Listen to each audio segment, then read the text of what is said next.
നമസ്കാരം. എല്ലാ സജ്ജനങ്ങൾക്കും സന്ധ്യാദീപത്തിലേക്ക് സ്വാഗതം.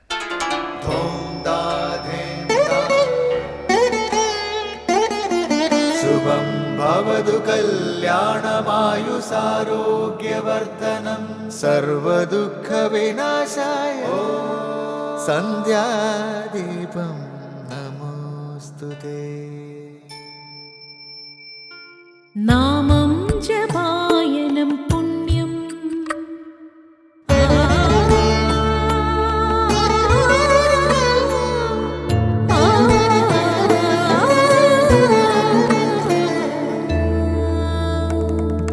നാമം ജപായനം പുണ്യം നിരുപമദീപാങ്കുരം പോലെ സ്വരശ്രുതിലയവരമതുലം ദീവാങ്കണം മോക്ഷസംഗീതസാരം നീളും വഴിത്താരയിൽ ജീവതാരം മന്ത്രാലാപം മായാവിൻ നിൻ പ്രസാദം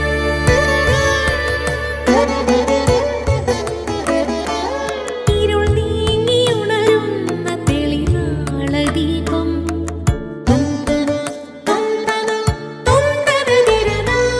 ഇരുൾ നീങ്ങിയുണരുന്ന തെളിനാളദീപം പ്രണവാമൃതം ചൊരിയുന്ന ദീപം ദീപം ദീപം ദീപം ദീപം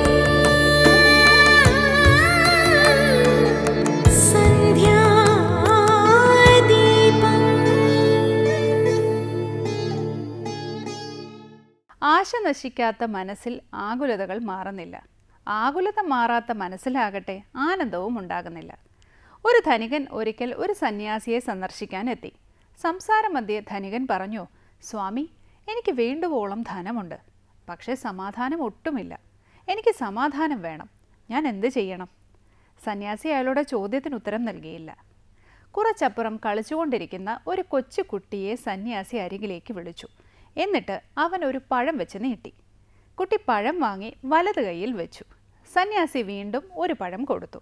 അവനത് വാങ്ങി ഇടത് കൈയിൽ വെച്ചു. വീണ്ടും സന്യാസി അവന് 2 പഴം കൂടി കൊടുക്കാനായി നീട്ടി.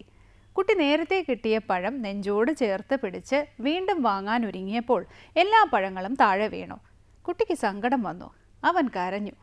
ഇതിനുശേഷം സന്യാസി ധനികനോട് പറഞ്ഞു, 2 പഴം മതി എന്ന് വിചാരിച്ചിരുന്നുവെങ്കിൽ കുട്ടിക്ക് സങ്കടം വരില്ലായിരുന്നു. ധനികന് കാര്യം മനസ്സിലായി. തൃപ്തിയില്ലാത്ത മനസ്സിൽ ഒരിക്കലും സമാധാനമുണ്ടാകില്ല എന്ന്. 1നെ 10 ആക്കാനും 10നെ 100 ആക്കാനും 100നെ 1000 ആക്കാനും പായുകയാണ് മനസ്സ്. ആശകൾക്ക് പിന്നാലെ പായുന്ന മനസ്സിന് ഒടുവിൽ തളർന്ന് കരയാനാണ് വിധി. ഇനി നമുക്ക് ശ്രീ കാവാലം ശ്രീകുമാറിൻ്റെ രാമായണ പാരായണം കേൾക്കാം.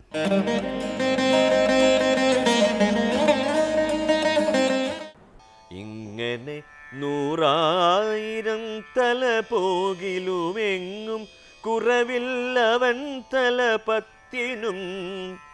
രാത്രിഞ്ചരാധിപൻ തൻ്റെ തപോബലം ചിത്രം വിചിത്രം വിചിത്രമത്രേ തുലോ. രാമ രാമ രാമ രാമ രാമ രാമ പാഹി മാം രാമ രാമ പാഹി മാം രാമ രാമ പാഹി മാം. അടുത്തതായി രാമായണ ദർശനം. അഗസ്ത്യ മഹർഷിയുടെ ആദിത്യ സ്തുതി തുടരുകയാണ്. പ്രചണ്ഡമായ രശ്മികളാൽ ചുട്ടുപൊള്ളിക്കുന്ന ആദിത്യൻ അധർമ്മികൾക്ക് തിക്തഫലങ്ങൾ നൽകുന്നു. ഉപാസകരെ പരമമായ സത്യത്തിലേക്ക് നയിക്കുന്ന സാരംഗനാണ് സൂര്യൻ. എല്ലാവരുടെയും ഹൃദയകമലങ്ങളെ വികസിപ്പിക്കുന്ന ആദിത്യനെ നമസ്കരിച്ച് സ്തുതിക്കുകയാണ് അഗസ്ത്യ മഹർഷി. ഈ ഭാഗമാണ് ഇന്ന് രാമായണ ദർശനത്തിൽ സ്വാമി ചിദാനന്ദപുരി വ്യാഖ്യാനിക്കുന്നത്.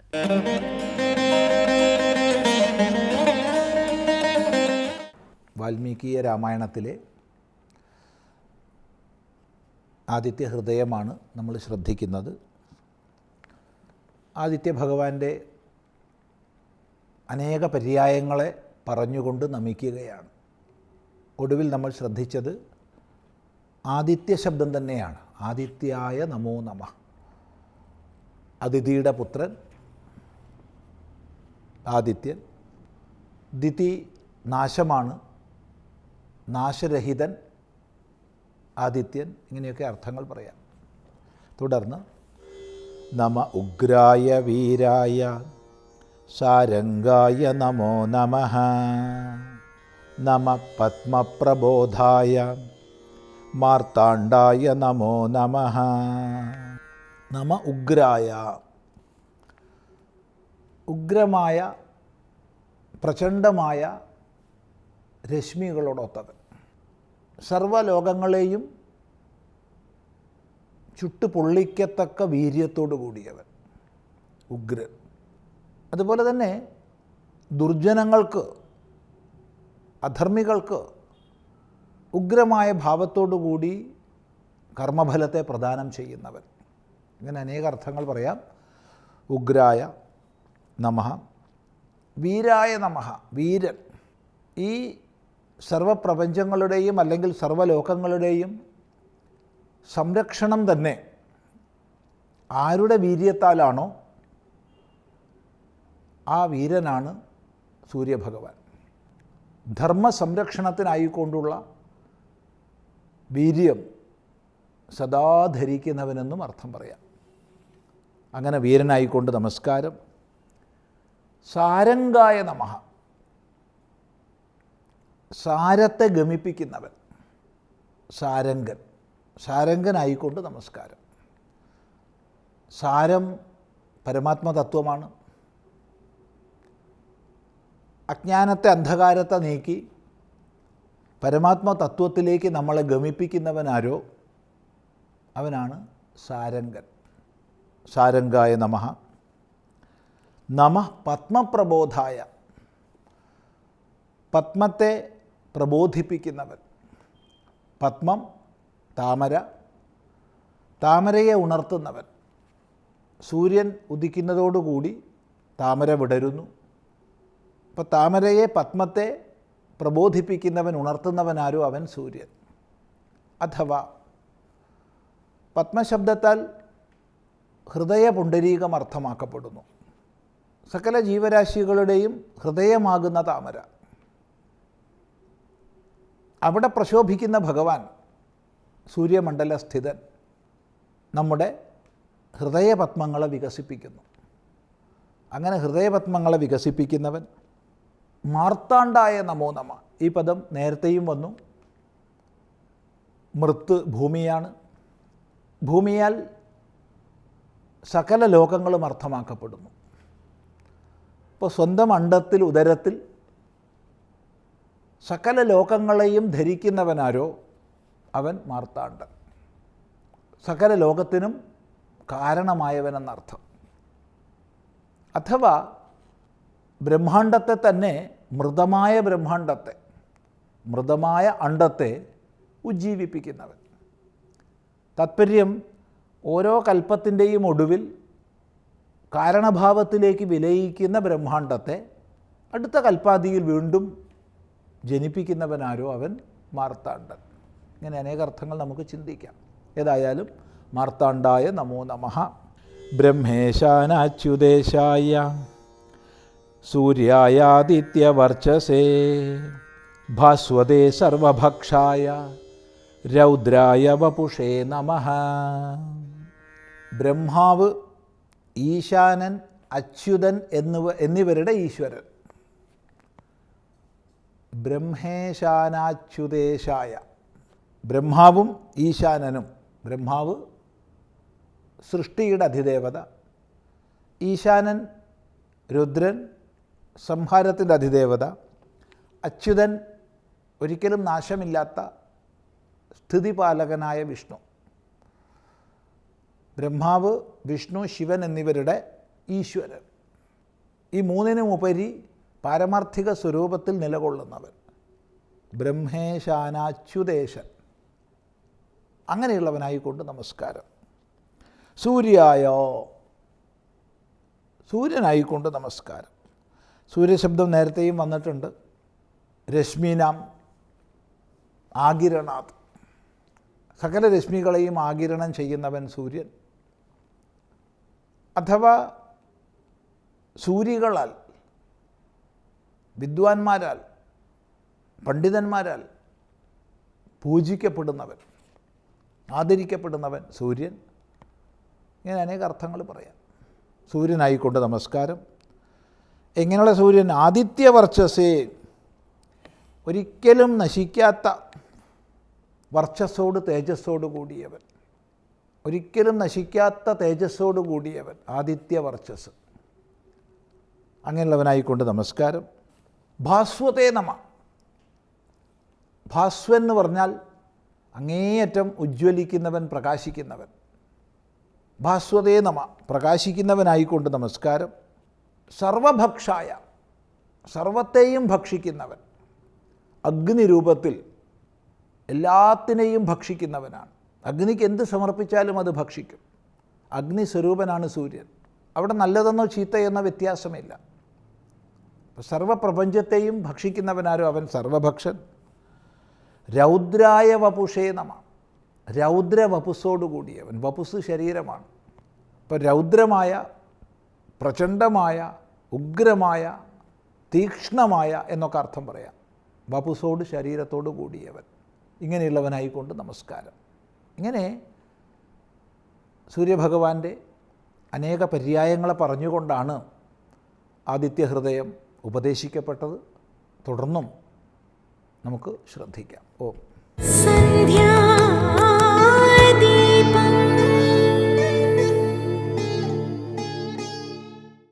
അടുത്തതായി സനാതനധർമ്മം. ഗുരു ഒരുക്കുന്ന സാഹചര്യങ്ങളിലൂടെ നമ്മുടെ മനസ്സിലുള്ള ദുഷ്ചിന്തകൾ പുറത്തു വരും. മോശമായ ചിന്തകളെ ഇല്ലാതെയാക്കണം. നമ്മുടെ ശ്രമവും ഗുരുകൃപയും കൊണ്ട് മനസ്സിനെ ശുദ്ധമാക്കാൻ കഴിയും. നിത്യജീവിതത്തിലെ ചില അനുഭവങ്ങളിലൂടെ ഈ കാര്യം കൂടുതൽ വ്യക്തമാക്കുകയാണ് ബ്രഹ്മചാരിണി അമൃത ചൈതന്യ.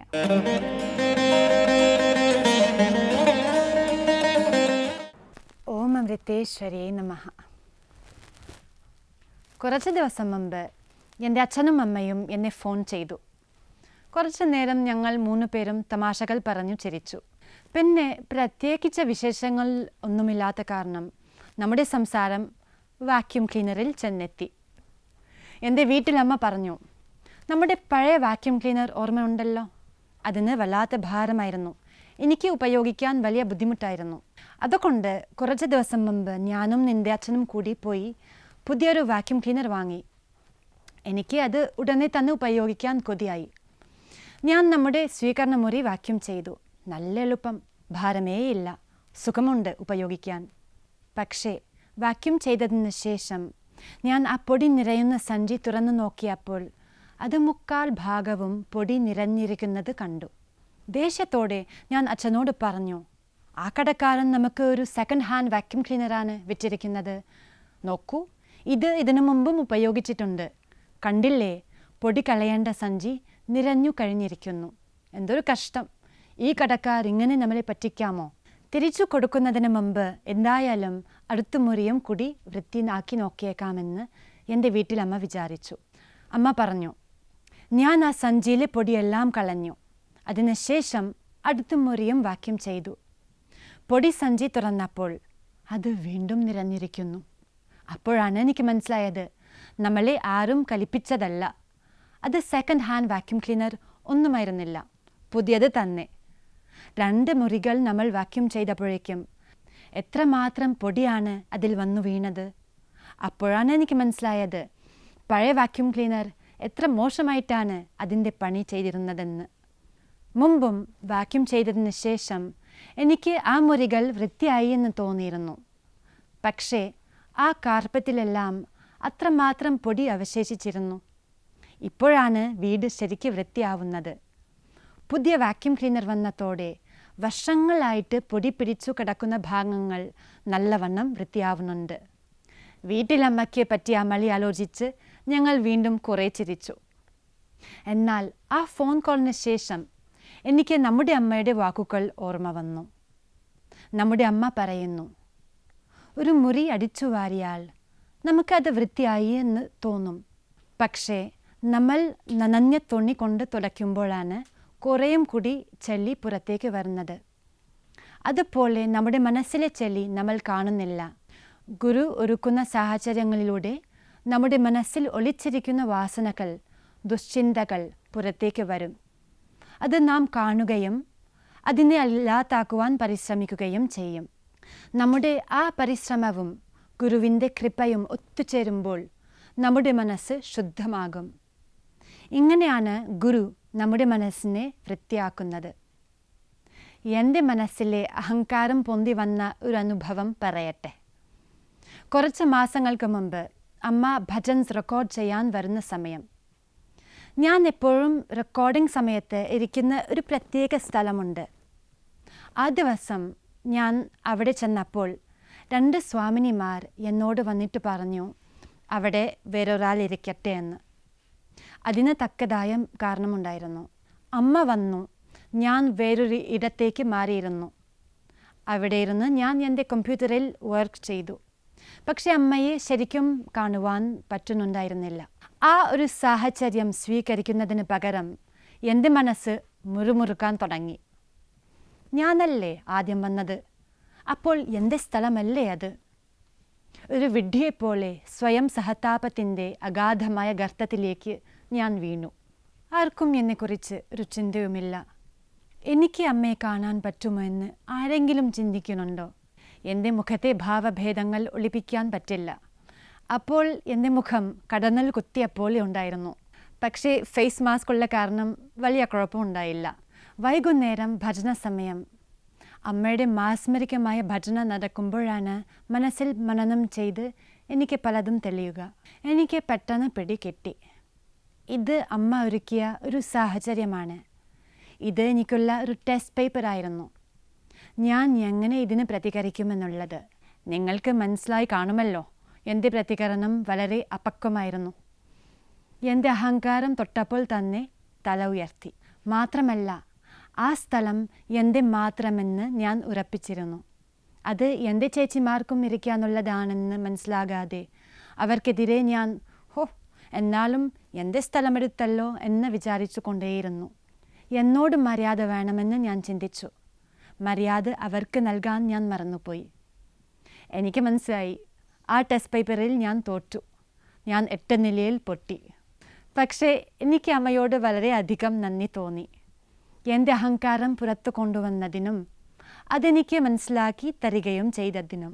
അമ്മ പറയും, വെള്ളം വൃത്തിയാക്കുന്ന ഫിൽറ്റർ പോലെ ഗുരു നമ്മളുടെ മനസ്സിനെ ശുദ്ധമാക്കും, നമ്മുടെ അഹങ്കാരത്തിനെ ഇല്ലാതാക്കും. ഓരോ ജീവിത സാഹചര്യത്തിലും നമ്മൾ നമ്മുടെ അഹങ്കാരത്തിൻ്റെ അടിമയാവുകയാണ്. നമ്മൾ വിവേകത്തോടെ മുന്നോട്ട് പോകുന്നില്ല. നമ്മളുടെ അഹങ്കാരം തല ഉയർത്തുമ്പോൾ അത് മനസ്സിലാക്കുവാനോ നശിപ്പിക്കുവാനോ നമുക്ക് സാധിക്കുന്നില്ല. അതിന് സാധിക്കണമെങ്കിൽ ഒരു ഗുരുവിൻ്റെ ശിക്ഷണത്തിൽ വളരണം. ഓഗസ്റ്റ് 2000 നടന്ന UN മില്ലേനിയം വേൾഡ് പീസ് സമ്മിറ്റിൽ പങ്കെടുത്തതിന് ശേഷം അമ്മയോട് പ്രസ് കോൺഫറൻസിൽ ഒരു പത്രക്കാരൻ ചോദിച്ചു, അമ്മേ, അമ്മ ഈ ലോകം ഭരിച്ചിരുന്നെങ്കിൽ ആരാകുമായിരുന്നു? അമ്മ എന്ത് ചെയ്യുമായിരുന്നു? അമ്മ ചിരിച്ചിട്ട് മറുപടി പറഞ്ഞു, ഞാൻ ഒരു തൂപ്പുകാരിയാവും. ഒന്നും മനസ്സിലാകാതെ പത്രക്കാർ അമ്മയെ നോക്കിയപ്പോൾ അമ്മ വീണ്ടും പറഞ്ഞു, ഞാൻ എല്ലാവരുടെയും മനസ്സിൻ്റെ തൂപ്പുകാരിയാവും. നമുക്ക് എല്ലാവർക്കും അമ്മയെ നമ്മളുടെ ലോകത്തിൻ്റെ ഭരണാധികാരിയാക്കാം. അങ്ങനെയാണെങ്കിൽ മാത്രമേ അമ്മയ്ക്ക് നമ്മളുടെ മനസ്സ് തൂത്തുവാരി ശുദ്ധിയാക്കാൻ സാധിക്കുകയുള്ളൂ. നമ്മളുടെ അഹങ്കാരത്തിനെ നമ്മുടെ ലോകം ഭരിക്കുവാൻ അനുവദിച്ചാൽ ഞാൻ ഭജന റെക്കോർഡിങ്ങിന് ഇരുന്ന പോലെയായിരിക്കും. ഭജനയും ആസ്വദിച്ചില്ല, അമ്മയെയും ശ്രദ്ധിച്ചില്ല. എൻ്റെ മനസ്സ് എന്നെ താഴോട്ട് വലിക്കുവാൻ ഞാൻ അനുവദിച്ചു. ഒരു വൃത്തിയാക്കലും അവിടെ നടന്നില്ല. പക്ഷേ നമ്മൾ ഓരോ സാഹചര്യത്തിലും സമർപ്പണത്തോടെ നീങ്ങിയാൽ, സ്വീകരണ മനോഭാവത്തോടെ നീങ്ങിയാൽ, നമ്മൾ അമ്മയെ നമ്മുടെ മനസ്സ് ശുദ്ധിയാക്കുവാൻ അനുവദിക്കുകയാണ്. ആ സ്വീകരണ മനോഭാവം നമ്മളിൽ ഉണരാൻ അമ്മ നമ്മളെ അനുഗ്രഹിക്കട്ടെ. ഓം അമൃതേശ്വരിയേ നമഃ.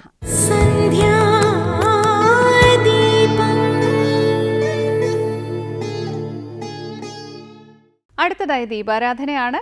ക്ഷേത്ര സന്നിധിയിലെത്തി മംഗളാരതി തൊഴുത് ഇന്നത്തേക്ക് മടങ്ങാം. എല്ലാവർക്കും നമസ്കാരം.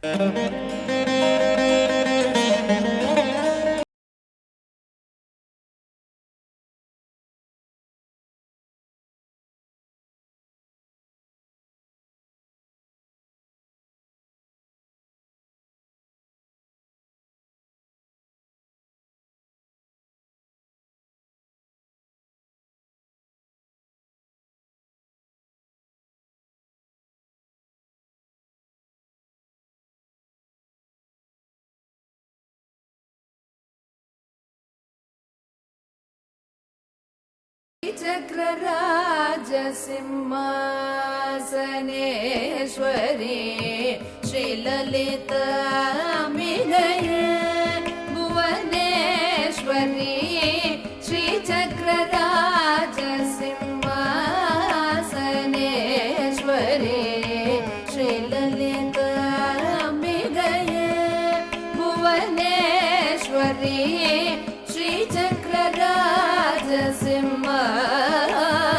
श्रीचक्रराजसिंहासनेश्वरी श्रीललिताम्बिकये